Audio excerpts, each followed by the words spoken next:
Tottenham transfer news: a deal for Pedro Porro appears close to completion and could see Spurs make a late swoop for James Maddison in the latter stages of the market. Hello Spurs fan, welcome to the Spurs News Today channel. Before today's news, subscribe to the channel and turn on notifications, so you don't miss any Spurs news.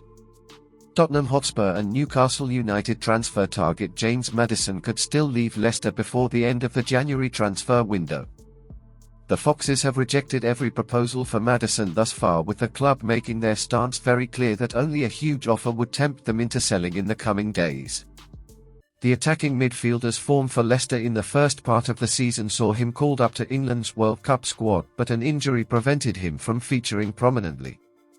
That same issue plagued his return to Leicester, with the 26-year-old missing the first 4 games following the resumption of the Premier League season. Brendan Rodgers was able to welcome Maddison back into the fold for the clash with Brighton last Saturday, handing him a 20-minute cameo in the 2-2 draw. His return from injury, coupled with the January window entering its final stages, has seen talk of a departure resurface, and both Newcastle and Tottenham are likely to be on high alert after Leicester's latest move in January.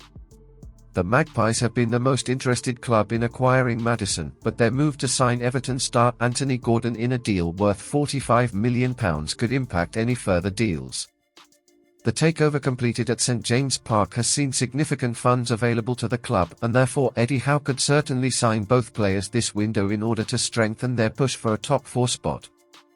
However, it remains to be seen whether Newcastle would be able to sign both as a result of their need to spend carefully in order to stay within financial fair play (FFP) limits.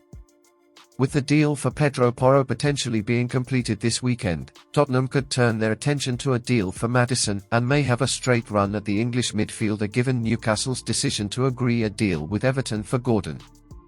Rodgers has previously hinted at major departures occurring from the King Power Stadium in the coming windows as Leicester struggle to financially compete with English football's heavyweights. He told reporters, "It's getting more difficult. The financial resources, not just in the top 6, makes it really difficult. Clubs have multiple injections of finances. We have one owner and one family. Each year it gets tougher. It doesn't soften our ambition to be super competitive." A huge offer would have to be sent to Leicester for the departure of Maddison to be sanctioned. However, Tottenham have a history of sealing cut price deals for the main transfer targets. Loans with buy options for Cristian Romero and Dejan Kulusevski helped in negotiations, and a similar scenario could be struck by Spurs in the window's final stages for Maddison. And would you like to see James Maddison in the Spurs jersey? Tell us in the comments below.